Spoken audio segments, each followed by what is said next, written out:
Oh yes, welcome back to Smart Okoson TV show. Here we'll give you latest the way it is going and the trending happening around Nigeria and around the world. Finally, the northern leaders they have finally declared the breakup of Nigeria. The northern leaders they have now come out openly to declare that they don't want to remain in Nigeria anymore. They want the country to break up and they want every zone to go its part and to become whatever they want to become. You see, this issue of Nigeria breaking up, Nigeria being together, or Nigeria unnegotiable, it is something that everybody knows that it will definitely come to pass, that Nigeria will finally divide. All those things they are doing, it is just to buy time. All those things the politicians are doing, it is a way to buy more time to remain in office and to steal more money. That is what is there. So everybody knows that definitely one day Nigeria will come out and everybody will divide, will go its separate ways. So still keeping people and still trying to hold people together will never work. Now the northern leaders, most of the northern leaders, they have now come out, although they have been coming out to say their mind. But what is there is that the sound they used to come out, the force they used to come out with, it does not used to have heavy weight like the one of the eastern states or like the one of the Yoruba side. So that's why it look as if they are not speaking. They are speaking out. So in this video, you are going to see everything and watch everything by yourself. Don't skip any part of it. Make sure you watch it to the end for you to understand everything happening in this video. As you're about to watch, like, subscribe, and share the video and let others see things happening in Nigeria. Be smart in my people. Some reasonable amount of northern leaders, they have actually come out to declare that this country needs to break up. That breakup, they have agreed with Biafra that breakup remains the only solution to Nigeria.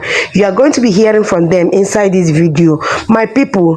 But as they talk that one, now so Gumi and the Shetima, they day one side, they sabotage the movement. They are still telling the North to hold on, to hold Nigeria very, very tight. They should not allow Nigeria to break. So without wasting much of your time, let's start with the write-up, then I will allow una make una watch the video. So my people, let's start with wetin Shegumi dey talk. Shegumi said, Biafra, nobody can displace the Fulanis. Instead of breakup, let's sit down and discuss how to share power by size, not by resources and capability. Now hear am. He said, Biafra, make we no break up. Say instead of break up, let all of us sit down and discuss how to share power by size, not by resources and capability. Una hear am, note those sentences, note this particular sentence. By size, we should discuss how to share power by size, not by resources and not by capability. Imagine that. So whether one tribe is capable or not, it shouldn't enter why sharing power. We shouldn't discuss it. They shouldn't even fought it. It shouldn't be considered why they were sharing the power of Nigeria. That instead of break up, we should sit down, discuss how to share power, not by capability, whether they are capable or not. We shouldn't consider that why sharing the power, not by resources, because they know say many resources now from Biafra land they come from. When I don't see them, na sense.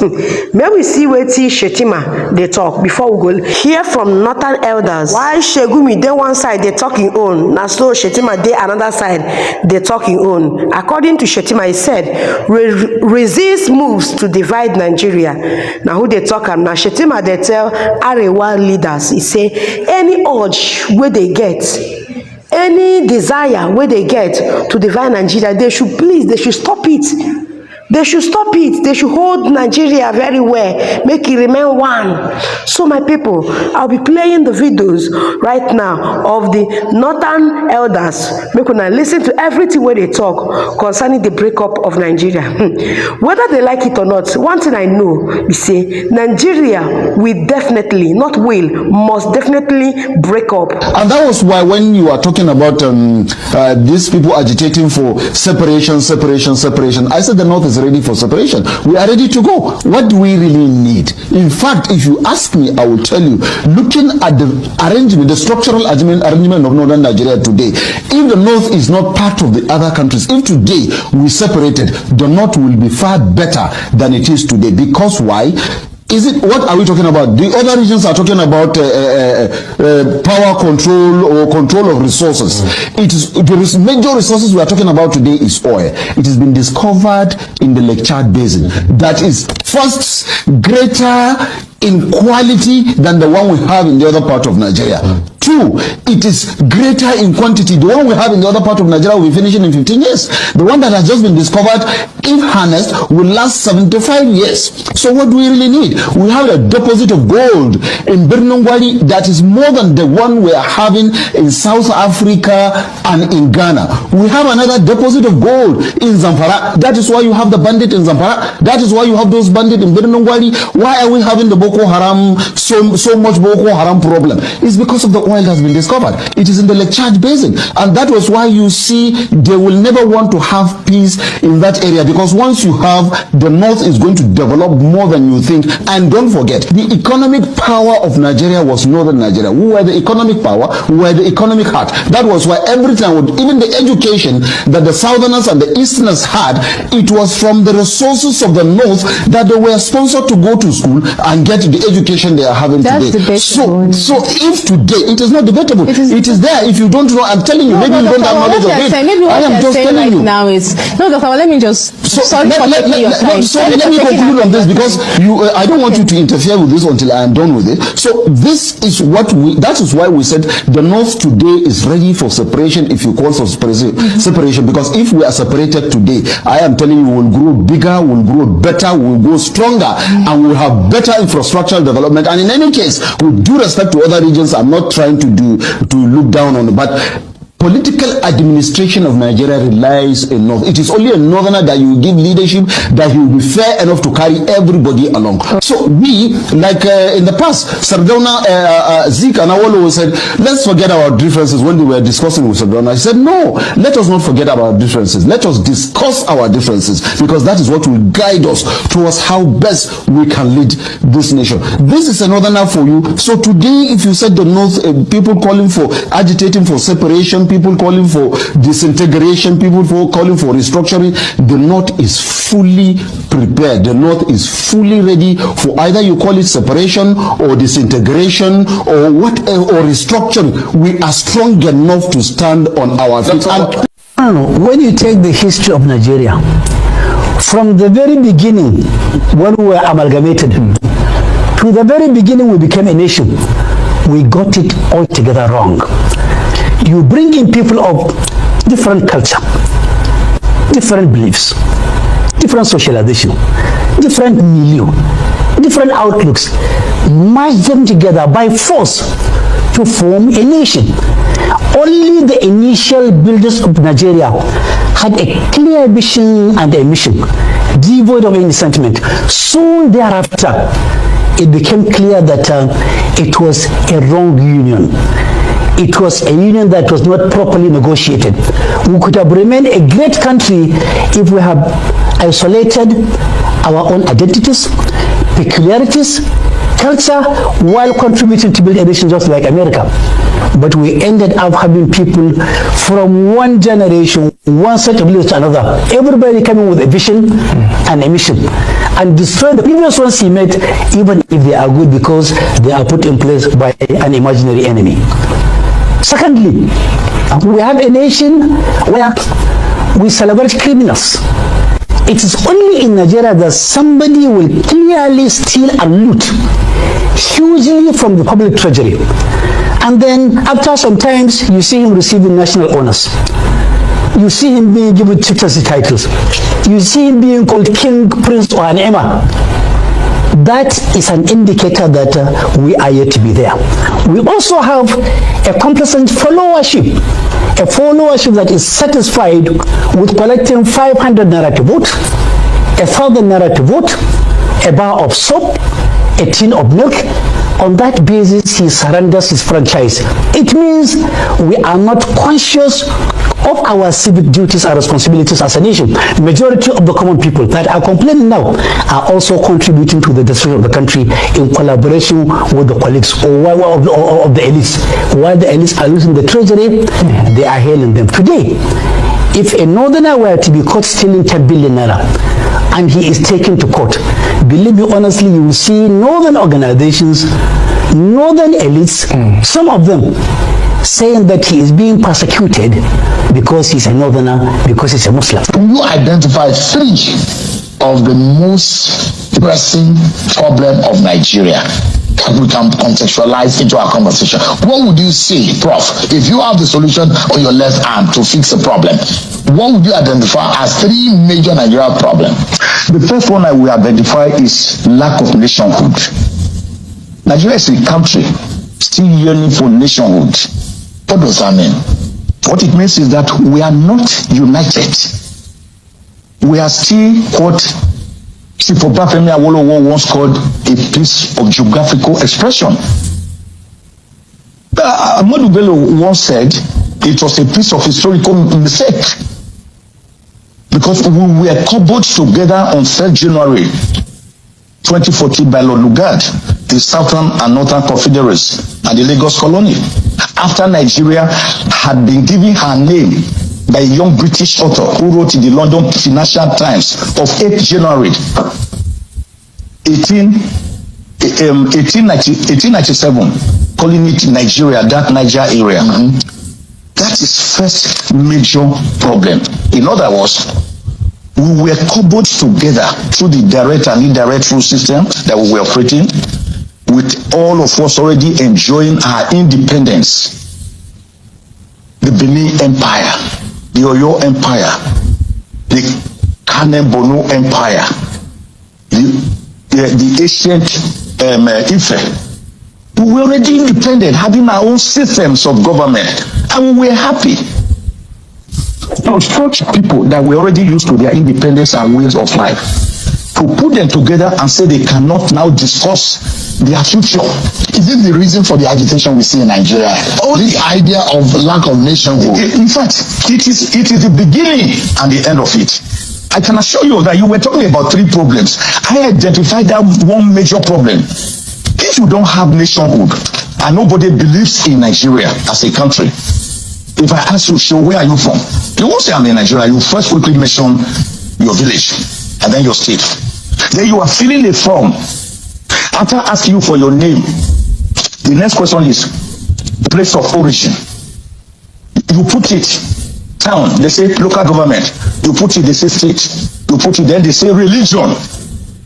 You are already being typified. You are already being profiled to know whether what we want here can come to you or not come to you. But how do we resolve this? Because either we like it, you are an Ozekome. Yeah. You have your origin. Yes. You are of the Edo origin. Yes. And if you want to drill down, you can tell who your forefathers are. Yeah, yeah. I am an Okimbalue, and I can also tell who my forefathers are. Yeah. But can we take away the fact that we are different tongues?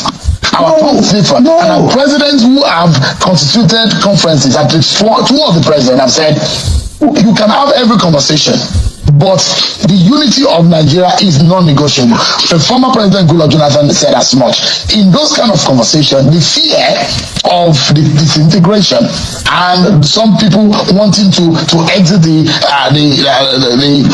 nation might start to think. Now I tell you,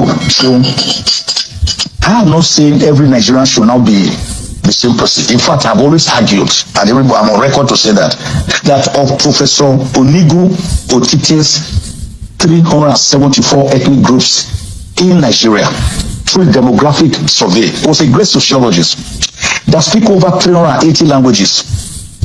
Each of them must have a place and be respected in where he comes from. But when you want to roughing it over others, for example, like former President Buhari calling a whole ethnic group, one of the three largest ethnic groups, the Igbos, Southeast, as a dot in the cycle. What will you call me? A minority within a minority from Ijukwe, near Aginebode, East local government area of Edo State. What are you going to call me? But in America, for example, they first ask you, what's your name? You tell them. They say, where are you from? We ask you, what do you mean? You mean where I work? Or where I schooled? Or where I live now? Or where I was born? Because each of them would have been different. But they regard themselves as Americans. So they have what you call faith in their country. We do not have faith in our country. How do we do that? That is why when you go around on a Sunday, tomorrow is Sunday, today is Sunday. If you are go around, you will see different town unions. Where will you see a Nigerian union holding a meeting? So it's like the Bible. It says, seek ye first the kingdom of God and his righteousness, and all things shall be added. If we get it right constitutionally, because the present foundations are fundamentally damaged, they are damaged. I give you an example, Sean. If you have a house that the walls are cracking, how do you repair the walls? Do you go to the walls, you take a hammer, you begin to chisel it with a chisel, right? Then you get cement, mortar, you call it bricklayer. I say, help me patch this wall. He patches it. In 1 or 2 months' time, more chaos, more gullies, more cracks appear on the wall. You have to look for the cause of that wall.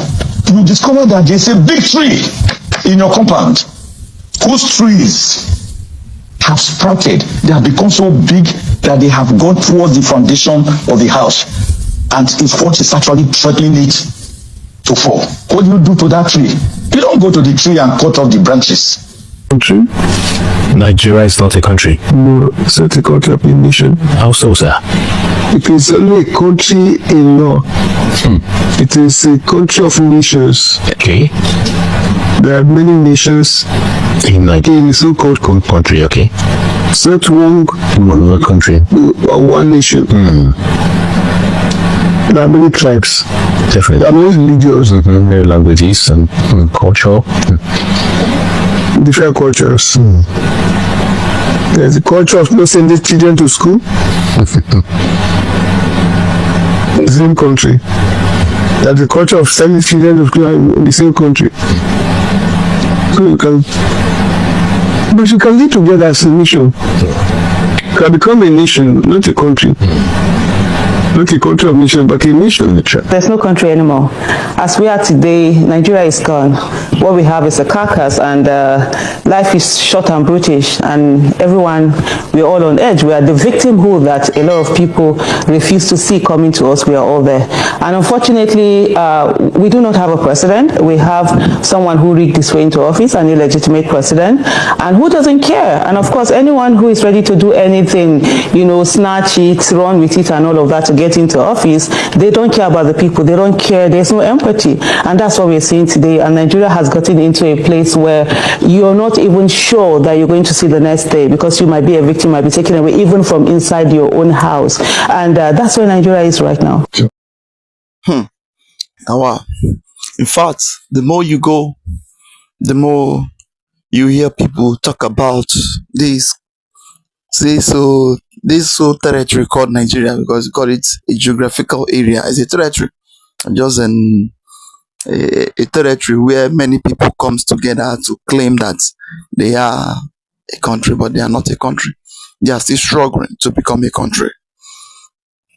Everybody have seen it. Everybody that speak in this video, he make a very critical point, a very reasonable point, that will tell you that all those things that they are claiming, that we are in one country, we love ourselves, peace, so on and so forth, there is nothing like one nation. Where where you have one country, it is only from the mouth of the politician. Those that loot money, those that embezzle money, those that rig their ways into power, those that train their children abroad, and those that whatever that is happening to them, they have the way to fly out of the country any day, any time, and any hour. They are the ones that claim that we are in one country. But if you come to the masses, if you come to the people that they are leading, if you come to those that is in some of the offices that understand what is happening, they will tell you, brother or sister, we are not in one country and we can never be a country because we have not get to that stage of being a country. So everybody knows that. So I will not blame what is going on in Nigeria, and I will not blame anybody of saying anything about this country because everything you see and everything you hear, it is a result of the foundation we are onto. The foundation that they have already built up. Because whatever you are seeing today, it is caused by the foundation of Nigeria. The foundation is fertile. The foundation is a crude foundation, is a fraud foundation. It is a criminal foundation. That is why destruction, bandits, killing, kidnapping, terrorists everywhere, moving around without anybody talking or without anybody saying anything about what is happening. So my people, that is it. And I would like to hear your comment down below, like, subscribe, and make sure you share the video to go and let others see things happening in the country and the things Nigerian is crying off and where and how Nigeria is going. I say thank you for watching.